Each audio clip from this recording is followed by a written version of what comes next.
ছয় সংস্কার কমিশনের রিপোর্ট প্রকাশ ৮ ফেব্রুয়ারি। সংবিধান সংশোধন নাকি পুনর্লিখন হবে ঠিক হবে রাজনৈতিক দলগুলোর সঙ্গে আলোচনার ভিত্তিতে জানিয়েছেন আইন উপদেষ্টা। মূল্যস্ফীতি কমানোই সবচেয়ে বড় চ্যালেঞ্জ বললেন অর্থ উপদেষ্টা। রমজানে সিন্ডিকেট করে পণ্যের দাম বাড়ালে ব্যবস্থার হুঁশিয়ারি স্বরাষ্ট্র উপদেষ্টার। স্বাস্থ্য খাত সংস্কারের স্বল্প মধ্য ও দীর্ঘমেয়াদী পরিকল্পনা প্রস্তাব বিএনপির। দলীয়করণে খাতটিকে শেষ করে দিয়েছে আওয়ামী লীগ সরকার, বলেছেন ডক্টর খন্দকার মোশাররফ। অভ্যুত্থানের ৬ মাসেও গুরুতর আহতদের চিকিৎসার্থে বিদেশে পাঠানো হয়নি। ফাইল আটকে আছে আমলাতান্ত্রিক জটিলতায়, ধৈর্য ধরার আহ্বান স্বাস্থ্য মন্ত্রণালয়ে। দেখছিলেন ক্রাউন সিমেন্ট সংবাদ শিরোনাম। এবারে বিস্তারিত। আইন উপদেষ্টা অধ্যাপক আসিফ নজরুল জানিয়েছেন ৮ ফেব্রুয়ারি প্রকাশ করা হবে ৬ সংস্কার কমিশনের পূর্ণাঙ্গ রিপোর্ট। আর ফেব্রুয়ারির মাঝামাঝি থেকে শুরু হচ্ছে রাজনৈতিক দলগুলোর সাথে জাতীয় ঐকমত্য কমিশনের বৈঠক। মঙ্গলবার রাষ্ট্রীয় অতিথি ভবন যমুনায় ৬ কমিশনের প্রধানদের সঙ্গে বৈঠক করেন প্রধান উপদেষ্টা অধ্যাপক মোহাম্মদ ইউনুস। এ সময় আইন উপদেষ্টা আসিফ নজরুল ও শিল্প উপদেষ্টা আদিলুর রহমান উপস্থিত ছিলেন। পরে ওই বৈঠকের বিষয়ে রাজধানীর ফরেন সার্ভিস একাডেমিতে ব্রিফিং দেন আইন উপদেষ্টা। বলেন, সংস্কার কমিশনের রিপোর্ট স্বল্প মধ্য ও দীর্ঘমেয়াদে বাস্তবায়নের প্রস্তাব অনুযায়ী ফেব্রুয়ারির মধ্যে রাজনৈতিক দলগুলোর সঙ্গে আলোচনা শুরু হবে। ৮ ফেব্রুয়ারি ৬ কমিশনের মেয়াদ শেষ হলে ফেব্রুয়ারির মাঝামাঝিতে জাতীয় ঐকমত্য কমিশনের বৈঠক শুরু হবে বলেও জানান আইন উপদেষ্টা। বলেন, সংবিধান সংশোধন নাকি পুনর্লিখন হবে তা ঠিক হবে রাজনৈতিক দলগুলোর সঙ্গে আলোচনার ভিত্তিতে। ৬টা কমিশন মিলে একটা সর্বসম্মত সুপারিশনামা পেশ করবেন ৮ ফেব্রুয়ারিতে। এই সুপারিশনামা এবং কমিশনগুলোর রিপোর্ট আমরা সকল রাজনৈতিক দল এবং আমাদের জুলাই গণ অভ্যুত্থানের পক্ষের শক্তি যারা আছে তাদের কাছে পৌঁছে দিব সেদিনই। এরপর রাজনৈতিক দল গণ অভ্যুত্থানের পক্ষের সকল শক্তির সাথে জাতীয় ঐকমত্য কমিশনের প্রথম আনুষ্ঠানিক বৈঠক অনুষ্ঠিত হবে। আমরা আশা করছি এটা ফেব্রুয়ারির মাঝামাঝি সময় অনুষ্ঠিত হবে এবং এটা রাজনৈতিক দলগুলোর সাথে কথা বলে ডেটটা ঠিক করা হবে। উচ্চ মূল্যস্ফীতি নিয়ন্ত্রণে দেশবাসীকে আরও ২-৩ মাস অপেক্ষার পরামর্শ দিলেন অর্থ উপদেষ্টা ডক্টর সালেউদ্দিন আহমেদ। তার আশা, সরকার যেসব পদক্ষেপ নিয়েছে তাতে জুন নাগাদ মূল্যস্ফীতি ৭% ঘরে নেমে আসবে। দেশে অতিরিক্ত লুটপাটের কারণে ২/৩ ব্যাংক এখনও খুঁড়িয়ে চলছে বলেও জানান অর্থ উপদেষ্টা। ভ্যাট যতটা বেড়েছে তার চেয়েও বেশি হারে ব্যবসায়ীরা জিনিসপত্রের দাম বাড়িয়েছেন বলে জানান তিনি। জিয়াউল হক সবুজের রিপোর্টে বিস্তারিত। কিছুতেই বাগে আসছে না উচ্চ মূল্যস্ফীতি। ডিসেম্বরের সবশেষ তথ্যেও খাদ্য মূল্যস্ফীতি ছুঁয়ে গেছে ১৩% ঘর।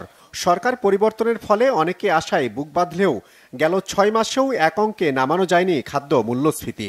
সেই চিন্তা সরকারকে ভাবালেও দ্রুততম সময়ের মধ্যে মূল্যস্ফীতি সহনীয় হওয়ার আশা দেখাতে পারলেন না অর্থ উপদেষ্টা ডক্টর সালেউদ্দিন আহমেদ। আপাতত আমাদের মেইন কনসার্ন হলো মূল্যস্ফীতিটা যতটুক সম্ভব যত তাড়াতাড়ি আমরা এসে করতে পারি, সেটাই সবচেয়ে বড় চাল।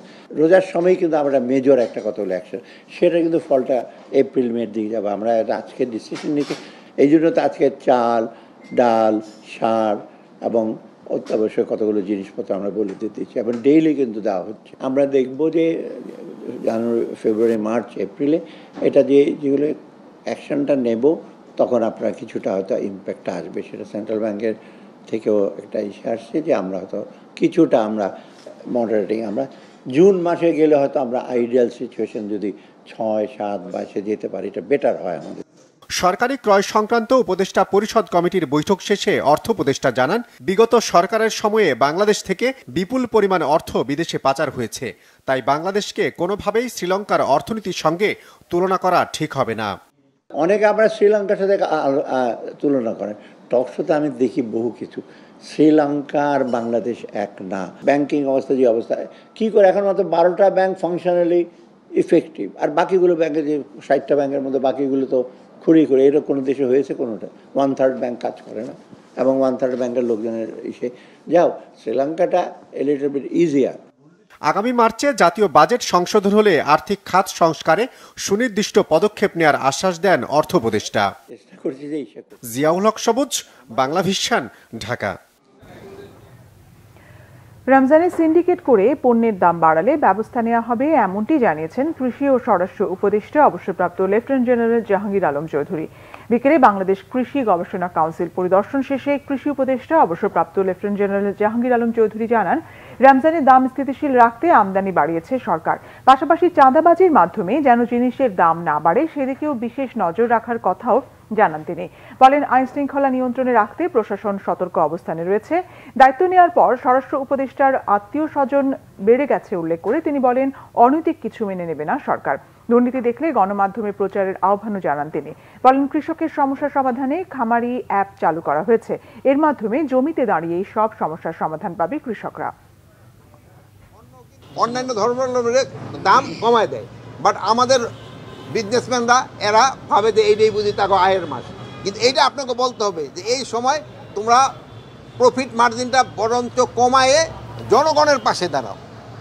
তোমাদের এইটা কিন্তু একটা বড় ধরনের সওয়াব হবে। ব্যবসায়ী বলতেছিল রোজার মাসে কিন্তু অনেকে বেশি আয় করতে চায়, কিন্তু এটা যেন না করে এইদিকে আপনাকে একটু সজাগ হতে হবে। চাঁদাবাজির ক্ষেত্রে কিন্তু অনেক সময় জিনিসের দাম বেড়ে যায়, এই জন্য আমরা কিন্তু যেন চাঁদাবাজির মাধ্যমে জিনিসপত্রের দাম না বাড়ে এই জন্য আমরা চেষ্টা করতেছি।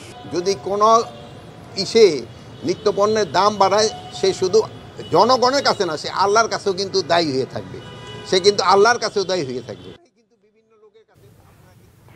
দেশের স্বাস্থ্য খাত সংস্কারে স্বল্প, মধ্য ও দীর্ঘমেয়াদী পরিকল্পনার প্রস্তাব দিয়েছে বিএনপি। দলের স্থায়ী কমিটির সদস্য ডক্টর খন্দকার মোশাররফ হোসেন অভিযোগ করেন, ক্ষমতাচ্যুত আওয়ামী লীগ সরকার দেশের স্বাস্থ্য খাত দলীয়করণ করে গেছে। এদিকে রুহুল কবির রিজভী বলেছেন, অন্তর্বর্তী সরকারের দায়িত্ব নির্বাচনের পরিবেশ তৈরি করা ও দ্রুত নির্বাচন দেয়া। রিপোর্ট করছেন সিকান্দার রেমান। বিএনপি চেয়ারপারসনের গুলশান কার্যালয়ে সংবাদ সম্মেলনে স্বাস্থ্যখাত সংস্কারে বিএনপির প্রস্তাবনা তুলে ধরেন সাবেক স্বাস্থ্যমন্ত্রী ডক্টর খন্দকার মোশাররফ হোসেন। স্বাস্থ্যখাতের অচলাবস্থার জন্য বিগত সরকারের নানা অনিয়মকে দায়ী করেন তিনি। শুধু স্বাস্থ্যখাত নয়, প্রতিটি সংস্কারের বিষয়ে সরকারকে সব দলের সঙ্গে আলোচনা করে সিদ্ধান্ত নেয়ার তাগিদ দেন বিএনপির এ নেতা। আমাদের মধ্যে যে মেয়াদ, দীর্ঘ মেয়াদে এখানে কিন্তু আমরা পরিষ্কার আমাদের প্রস্তাবনা আছে এবং আমরা কমিটেড যে আমাদের রোগীরা যে বিদেশে যায় এটাকে নিরুৎসাহিত করতে হলে আমাদের এখানে মান আমাদেরকে বাড়াতে হবে। শিক্ষাক্ষেত্রে উন্নত মানের এখানে চিকিৎসক তৈরি করতে হবে, উন্নত মানের নার্স প্রতিষ্ঠান আমাদের তৈরি করতে হবে এবং আমাদেরকে যদি জনগণ সুযোগ দেয় এই প্রস্তাব অনুযায়ী আমরা এটা বাস্তবায়ন করব। বিগত পতিত সরকার এভাবে সুবিধাবাদীদের খপ্পরে পড়ে তারা বিভিন্ন সেক্টরকে ধ্বংস করেছে আর সর্বশেষে তাদের নিজেকে ধ্বংস করেছে। এদিকে বিএনপির সিনিয়র যুগ্ম মহাসচিব রুহুল কবির রিজভী বলেছেন, মানুষ তার পছন্দের প্রার্থীকে ভোট দিতে চায়। সংস্কারের কথা বলে ধোঁয়াশা তৈরি না করার পরামর্শ দেন তিনি। মানিকগঞ্জ জেলা বিএনপির নবগঠিত আহ্বায়ক কমিটির নেতাদের নিয়ে শহীদ রাষ্ট্রপতি জিয়াউর রহমানের মাজারে শ্রদ্ধা নিবেদন শেষে তিনি এসব কথা বলেন। অন্তর্বর্তীকালীন সরকারকে আমরা সমর্থন দেই, এখনো সমর্থন দেই, কিন্তু আপনার মনে রাখতে হবে আপনাদের সিদ্ধান্ত যেন গণবিরোধী না হয়। এটা গরিব মানুষ মারার কোনো সিদ্ধান্ত না হয়। সীমিত আয়ের মানুষ আরো বেশি নিপীড়িত হবে। এমনি তো প্রতিদিন নিত্য প্রয়োজনীয় জিনিসের দাম বৃদ্ধি পাচ্ছে, চালের দাম কমাতে পারেনি, যেখানে মানুষের মোটামুটি পেট ভরবে তার দাম কমাতে পারেননি। তার উপরে যদি আপনার এই সিলিন্ডারের দাম বৃদ্ধি করেন, সিলিন্ডার গ্যাসের দাম বৃদ্ধি করেন, এটা মরার উপর খাড়ার ঘা ছাড়া আর কিছুই নয়। রুহুল কবির রিজভী অভিযোগ করেন, আওয়ামী লীগ এখনো সন্ত্রাসী কাজ করছে। তারা রাজনীতি করতে পারবে কিনা এটা জাতীয় সিদ্ধান্তের ব্যাপার বলেও মন্তব্য করেন তিনি। সিকান্দার রেমান, বাংলাভিশন, ঢাকা। বিএনপি নেতারা বলেছেন, সরকার যে সংস্কার করতে চাইছে তার সবকিছুই বিএনপির দেয়া 31 দফা কর্মসূচিতে আছে। তাই সংস্কারের নামে সময় ক্ষেপণ না করে শিগগিরই নির্বাচনের রোডম্যাপ দেওয়ার দাবি জানান তারা। বলেন, জনগণ বিএনপির 31 দফা সংস্কার কর্মসূচিতে সাড়া দিয়েছে। আরো জানাচ্ছেন আহমেদ সরোয়ার। রাষ্ট্রকাঠামো মেরামতে বিএনপির ভারপ্রাপ্ত চেয়ারম্যান তারেক রহমান উপস্থাপিত 31 দফা সংস্কার কর্মসূচির জনসম্পৃক্ততায় যাত্রাবাড়ী থানায় কর্মশালা করে বিএনপি ঢাকা মহানগর দক্ষিণ। মঙ্গলবার বিকেলে এই কর্মশালায় 31 দফার বিস্তারিত তুলে ধরেন মহানগর বিএনপির সদস্য সচিব তানভীর আহমেদ রবিন। সকল গুরুত্বপূর্ণ প্রতিষ্ঠানসমূহ পুনর্গঠন করা হবে। আলোচনায় বিএনপি নেতারা বলেন, রাজনীতির গুণগত পরিবর্তনের জন্য কাজ করছে বিএনপি। আওয়ামী লীগ দেশকে যে অন্ধকারে নিয়ে গেছে তা থেকে ফিরিয়ে আনতেই এই 31 দফা সংস্কার প্রস্তাব দিয়েছেন দলের ভারপ্রাপ্ত চেয়ারম্যান তারেক রহমান। বিগত 16 বছর ধরে খুনি স্বৈরাচারী ফ্যাসিস্ট শেখ হাসিনা রাষ্ট্রের প্রত্যেকটি কাঠামোকে, রাষ্ট্রের প্রত্যেকটি প্রতিষ্ঠানকে এমনভাবে দলীয়করণ করেছে, এমনভাবে আওয়ামীকরণ করেছে, প্রত্যেকটি কাঠামো এবং প্রত্যেকটি রাষ্ট্রযন্ত্রকে বিরোধী দল এবং বিরোধী মত দমনের একটি হাতিয়ার হিসেবে বানানো হয়েছে। সংসদ, বিচার বিভাগ এবং প্রশাসন তিনটি মূল স্তম্ভ। আপনারা লক্ষ্য করবেন যে তিনটাকে এই খুনি হাসিনা সম্পূর্ণরূপে ধ্বংস করেছে। অন্তর্বর্তীকালীন যে সরকার, সেই সরকার এদেশের সকল মানুষের আন্দোলন সংগ্রামের মধ্য দিয়ে কিন্তু প্রতিষ্ঠিত হয়েছে। সুতরাং আজকে এই সরকারকে উপলব্ধি করতে হবে নির্বাচনের গুরুত্ব। জনগণ হচ্ছে সকল ক্ষমতার উৎস। জনগণ যাকে চাবে তারাই রাষ্ট্রীয় ক্ষমতায় গিয়ে দেশ পরিচালনা করবেন। বিএনপি নেতারা বলেন, শুধু জনগণের ভোটের অধিকার প্রতিষ্ঠা নয়, ভবিষ্যতে যাতে কেউ ফ্যাসিবাদী আচরণ করতে না পারে তার জন্য এই সংস্কার প্রস্তাব। আপনারা যদি বিচার বিশ্লেষণ করে দেখেন, আজকে যারা সংস্কার সংস্কার বলে চিল্লাচ্ছে, এই সংস্কারের আর কোনো প্রয়োজন নেই। এখানে সংস্কারের প্রতিটি দফা এখানে উল্লেখ আছে। তারেক রহমান 2 বছর আগেই এই 31 দফা উপস্থাপন করেছিলেন।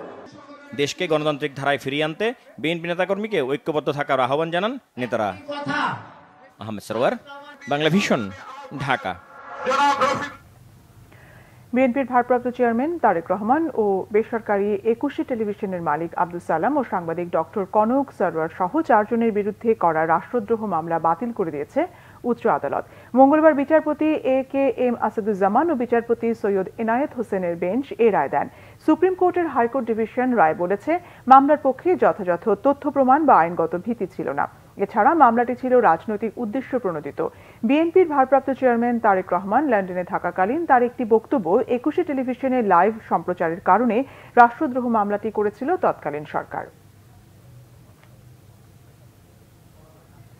শেখ হাসিনার আমলে কানাডায় পাচার হয়ে যাওয়া অর্থ উদ্ধারে দেশটির সহযোগিতা চাইলেন অন্তর্বর্তীকালীন সরকারের প্রধান উপদেষ্টা অধ্যাপক মোহাম্মদ ইউনূস। মঙ্গলবার রাষ্ট্রীয় অতিথি ভবন যমুনায় কানাডার হাইকমিশনার অজিত সিং দেখা করতে গেলে প্রধান উপদেষ্টা এই সহযোগিতা চান। প্রধান উপদেষ্টা বলেন, একনায়ক শেখ হাসিনার সহযোগী আমলা রাজনৈতিকরা শত শত কোটি ডলার কানাডায় পাচার করেছে। পাচার করা ওই অর্থ দিয়ে তারা সম্পদ কিনে বেগম পাড়া বানিয়েছে। পাচার হওয়া এসব অর্থ সম্পদ চিহ্নিত করা, ফ্রিজ করা ও উদ্ধারে কানাডার হাইকমিশনারের সহযোগিতা চান তিনি। অধ্যাপক ইউনূসের নেতৃত্বে বাংলাদেশের অন্তর্বর্তীকালীন সরকারে পাচার হওয়া অর্থ ফেরতে যে উদ্যোগ নিয়েছে তাতে সর্বাত্মক সহযোগিতার আশ্বাস দেন। এছাড়া সরকারের নেওয়া সংস্কারের উদ্যোগে কানাডার সমর্থনের কথা জানিয়ে বাংলাদেশের সঙ্গে বাণিজ্য বৃদ্ধিতে দেশটির আগ্রহের কথা জানান হাইকমিশনার অজিত সিং।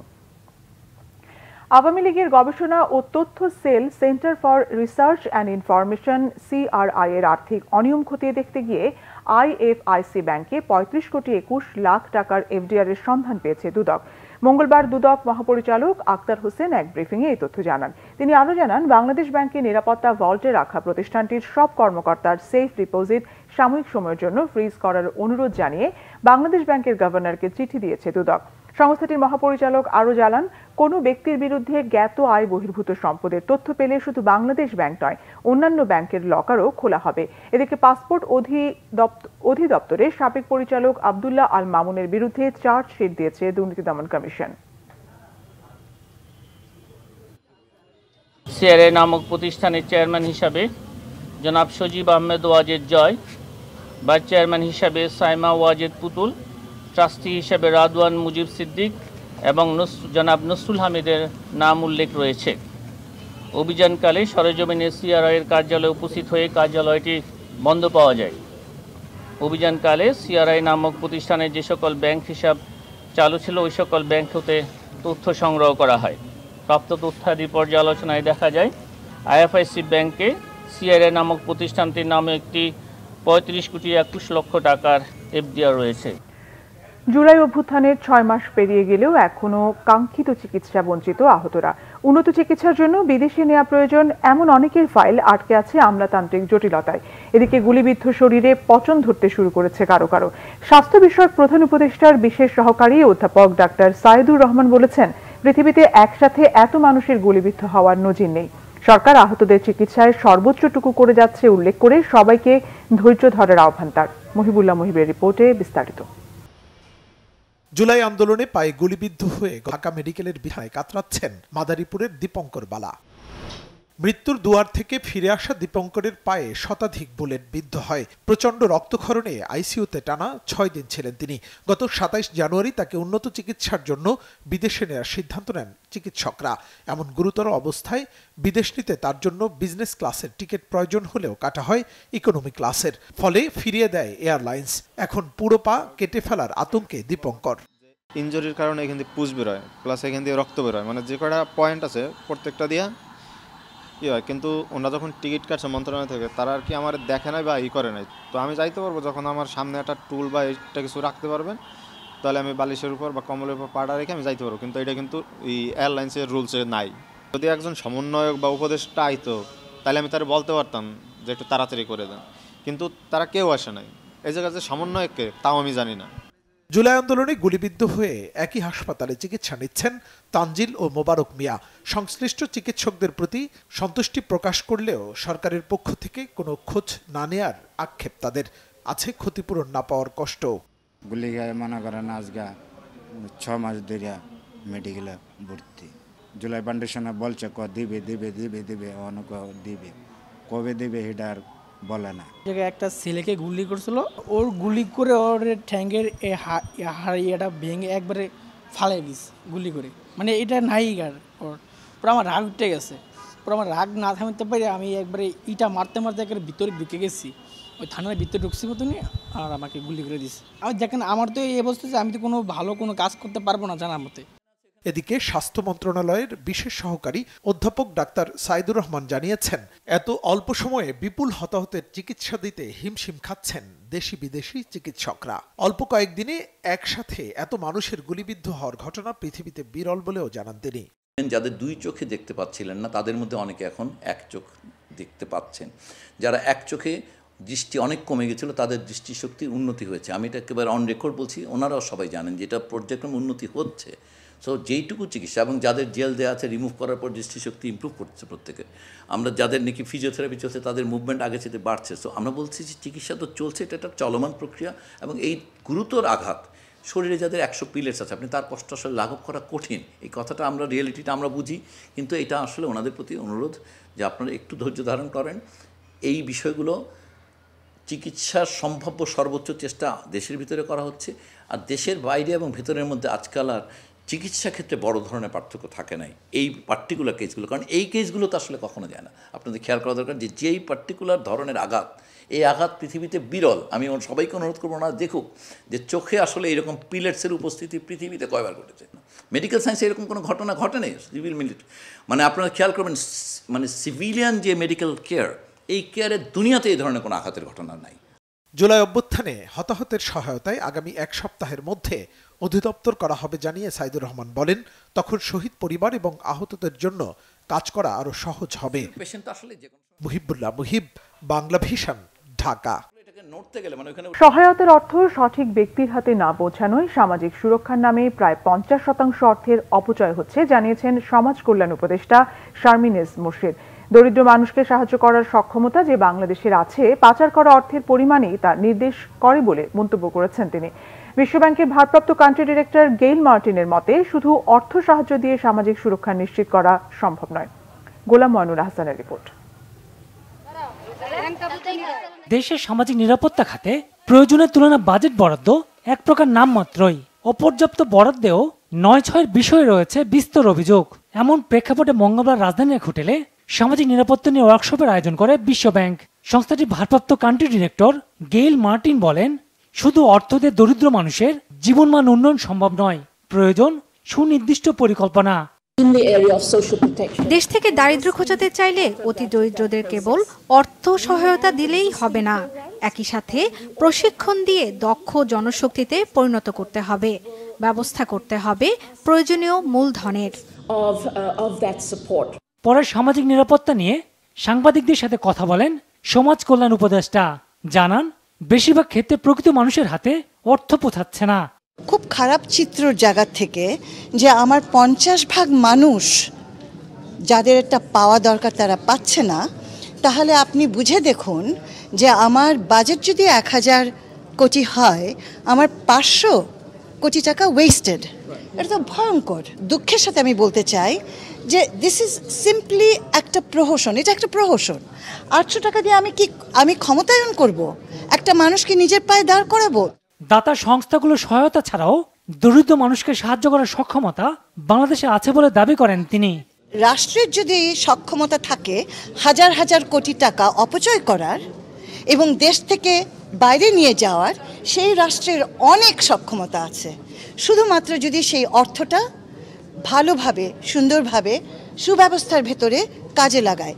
অর্থের জায়গাটা কিন্তু বিষয় না, বিষয়টা হচ্ছে পরিকল্পনার বিষয় এবং কৌশলগত দিক থেকে একটা পরিবর্তন আনার বিষয়। সবার মর্যাদাপূর্ণ জীবনযাপনের অধিকার আছে, রাষ্ট্রকে তা নিশ্চিত করতে হবে বলে মন্তব্য করেন সমাজ কল্যাণ উপদেষ্টা। গোলাম মনিরুল হাসান, বাংলা ভিশন, ঢাকা। প্রথম পর্বের বিশ্ব ইজতেমার দ্বিতীয় ধাপের দ্বিতীয় দিন আজ নির্ধারিত খিত্তায় অবস্থান নিয়ে ধর্মীয় বয়ান শুনছেন মুসল্লিরা। আগামীকাল বেলা 12টায় আখেরি মোনাজাতের মধ্য দিয়ে শেষ হবে এই পর্ব। এদিকে ইজতেমা শেষে বাড়ি অভিমুখী মুসল্লিদের যাতায়াত সুবিধার জন্য 11টি বিশেষ ট্রেনের ব্যবস্থা করেছে রেলওয়ে। গাজীপুর থেকে আমির হোসেন রিয়েলের ক্যামেরায় মীর মোহাম্মদ ফারুকের রিপোর্ট। ইজতেমার দ্বিতীয় ধাপের দ্বিতীয় দিনে সকালে তালিম শুরু করেন ভারতের মাওলানা জামাল সাহিব। সকাল থেকে বিভিন্ন সময় মুসল্লিদের সাথে ধর্মীয় কর্ম ও আচরণের নানা দিক নিয়ে কথা বলেন দেশ বিদেশের আলেমরা। 40টি খিত্তায় অবস্থান নিয়ে তাবলিগ বিষয়ে মুরব্বীদের দিক নির্দেশনা শুনছেন 22 জেলার মুসল্লিরা।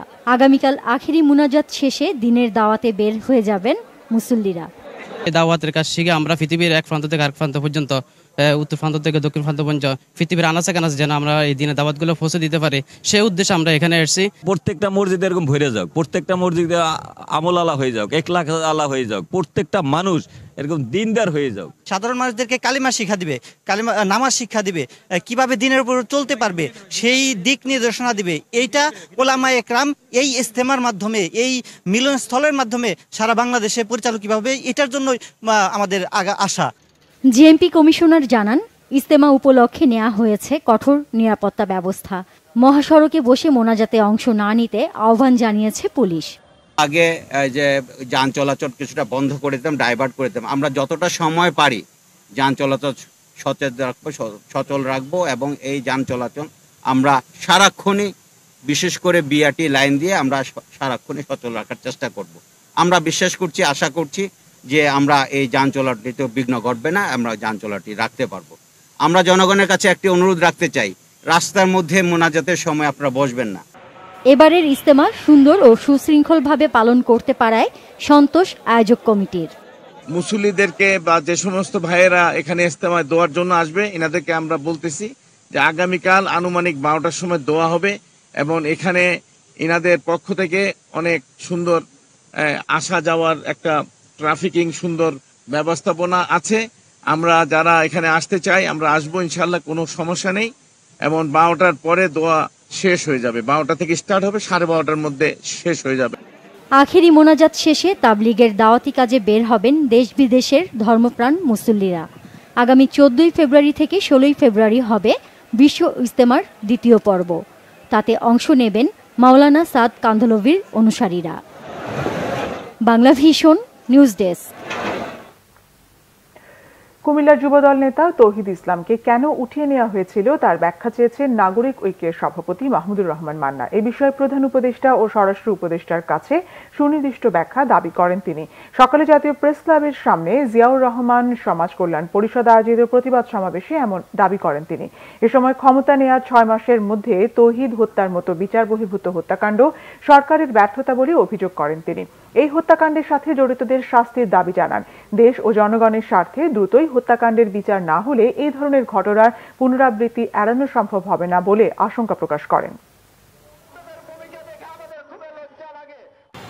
আমি মনে করি প্রফেসর ইউনূসের অথবা তার সরকারের পক্ষ থেকে কোনো একটা ব্যাখ্যা দেওয়া দরকার ছিল, কি হয়েছে, কেন হয়েছে, সেই জন্য আপনারা দুঃখিত কি না।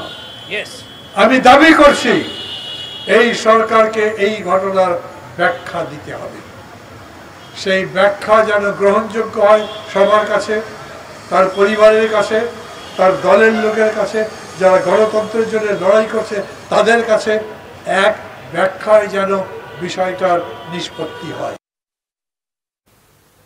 দেশে ভুয়া বেসরকারি গ্রন্থাগারে সরকারি অনুদান বরাদ্দের টাকা বন্ধ করতে যাচাই বাছাইয়ের কাজ শুরু হয়েছে বলে জানিয়েছেন সংস্কৃতি উপদেষ্টা মোস্তফা সরওয়ার ফারুকী। মঙ্গলবার জাতীয় জাদুঘর মিলনায়তনে ৫ ফেব্রুয়ারি জাতীয় গ্রন্থাগার দিবস উদযাপন নিয়ে সংবাদ সম্মেলনে এই তথ্য জানান সংস্কৃতি উপদেষ্টা। তিনি বলেন, যেখানে পাঠাগারের কোনো অস্তিত্বই নেই সেখানেও লাখ লাখ টাকা অনুদান দেওয়া হয়েছে। আগামী অর্থ বছরের আগে এ নিয়ে তদন্ত শেষ করার নির্দেশ দেওয়া হয়েছে। তদন্ত প্রতিবেদন পাওয়ার পর ভুয়া পাঠাগারগুলোর বিরুদ্ধে ব্যবস্থা নেওয়া সহ বরাদ্দ বাতিল করা হবে। একই সঙ্গে প্রকৃত পাঠাগারের আর্থিক বরাদ্দ বাড়ানো হবে। উপদেষ্টা ফারুকী বলেন, গণগ্রন্থাগারের সব বই ই-বুক করার বিষয়ে আলোচনা হচ্ছে। তিনি বলেন, বিভিন্ন জেলায় স্থাপিত লাইব্রেরিগুলো ব্যবহার উপযোগী করছে সরকার। কারো ব্যক্তিগত নামে লাইব্রেরির নামকরণ পরিবর্তনের উদ্যোগ নেওয়া হয়েছে বলে জানান সংস্কৃতি উপদেষ্টা। আমাদের সরকারি পাঠাগারের বাইরে যে বেসরকারি পাঠাগারগুলো আছে, মহল্লা ভিত্তিক, পাড়া ভিত্তিক, রাইট, এই পাঠাগারগুলোকে কেন্দ্র করে ব্যাপক হারে দুর্নীতি হয়েছে গত 15 বছরে। এবং এমন অনেক জায়গায় আমরা তদন্ত করে পেয়েছি যে লাইব্রেরি বলতে কিছু এক্সিস্ট করে না, কিন্তু সে 7 লাখ টাকা 8 লাখ টাকা অনুদান পেয়েছে। এটা আসলে মন্ত্রী বা সংসদ সদস্য তাদের কাছের লোকজনকে দিয়েছেন। আমাদের পরিকল্পনা হচ্ছে আগামী অর্থ বছরের আগে পাঠাগারের সংখ্যা, ভুয়া পাঠাগার বাদ দিয়ে অ্যাকচুয়াল পাঠাগারগুলো রেখে কমিয়ে আনা। এবং কমিয়ে আনলে সুবিধা যেটা হবে, আমাদের যে টাকাটা আছে সেই টাকাটা আমরা আরেকটু বাড়াবো। বৈষম্য বিরোধী আন্দোলনে শহীদ আবু সাইদ সহ অন্য শহীদদের নিয়ে বিরূপ মন্তব্যের অভিযোগে দায়ের করা মানহানি মামলায় সাময়িক বরখাস্ত সহকারী কমিশনার তাপসী তাবাসসুম উর্মির বিরুদ্ধে অভিযোগ গঠনের আদেশ দিয়েছেন আদালত। এর মধ্য দিয়ে এই মামলায় তার আনুষ্ঠানিক বিচার শুরু হলো। ঢাকার মেট্রোপলিটন ম্যাজিস্ট্রেট মোহাম্মদ সেফাতুল্লাহ আজ আসামির অব্যাহতির আবেদন নাকচ করে এই আদেশ দেন। এর আগে গত 26 জানুয়ারি একই আদালতে মামলাটির অভিযোগ গঠনের শুনানি ছিল। ওই দিন তাপসী তাবাসসুম উর্মি আদালতে হাজির হয়ে আত্মসমর্পণ করে জামিন আবেদন করেন। একই সঙ্গে তার আইনজীবী শুনানি পেছানোর আবেদন করেন। আদালত সময় আবেদন মঞ্জুর করে শুনানির জন্য 4 ফেব্রুয়ারি ঠিক করেন। একই সঙ্গে তাপসী তাবাসসুমের জামিন মঞ্জুর করেন। গত বছরের 8 অক্টোবর ঢাকার মেট্রোপলিটন ম্যাজিস্ট্রেট আদালতে গণ অধিকার পরিষদের উচ্চতর পরিষদ সদস্য ও গণমাধ্যম সমন্বয়ক আবু হানিফ বাদী হয়ে মামলার আবেদন করেন। মামলার আবেদনে বলা হয়, গত 5 অক্টোবর আসামি উর্মি শুধু শহীদ আবু সাইদ নয়, সরকারের দায়িত্বশীল পদে থাকা সত্ত্বেও সরকার ও প্রধান উপদেষ্টা সম্পর্কে অবমাননাকর বক্তব্য লেখেন সামাজিক যোগাযোগ মাধ্যমে। এতে সরকার প্রধান সম্পর্কে বিষোদ্গার করা হয়েছে বলেও অভিযোগে উল্লেখ করা হয়। সংবাদ শেষ করব ক্রাউন সিমেন্ট শিরোনামগুলো আরেকবার জানিয়ে। 6 সংস্কার কমিশনের রিপোর্ট প্রকাশ 8 ফেব্রুয়ারি। সংবিধান সংশোধন নাকি পুনর্লিখন হবে ঠিক হবে রাজনৈতিক দলগুলোর সঙ্গে আলোচনার ভিত্তিতে, জানিয়েছেন আইন উপদেষ্টা। মূল্যস্ফীতি কমানোই সবচেয়ে বড় চ্যালেঞ্জ বললেন অর্থ উপদেষ্টা। রমজানে সিন্ডিকেট করে পণ্যের দাম বাড়ালে ব্যবস্থার হুঁশিয়ারি স্বরাষ্ট্র উপদেষ্টার। স্বাস্থ্য খাত সংস্কারে স্বল্প, মধ্য ও দীর্ঘমেয়াদী পরিকল্পনার প্রস্তাব বিএনপি। দলীয়করণে খাতটিকে শেষ করে দিয়েছে আওয়ামী লীগ সরকার, বলেছেন ডক্টর খন্দকার মোশাররফ। অভ্যুত্থানের 6 মাসেও গুরুতর আহতদের চিকিৎসার্থে বিদেশে পাঠানো হয়নি। ফাইল আটকে আছে আমলাতান্ত্রিক জটিলতায়, ধৈর্য ধরার আহ্বান স্বাস্থ্য মন্ত্রণালয়ের। এই ছিল এখনকার মতো। পরের সংবাদ রাত 10:30টায়। এর আগে 9টায় রয়েছে নিউজ 20। দেখার আমন্ত্রণ রইল। এছাড়া বাংলাভিশন সংবাদ ও সংবাদ সংশ্লিষ্ট অনুষ্ঠান দেখতে ভিজিট করুন www.bvnews24.com ও facebook.com/banglavishannews এবং সাবস্ক্রাইব করুন youtube.com/banglavishannews। ধন্যবাদ।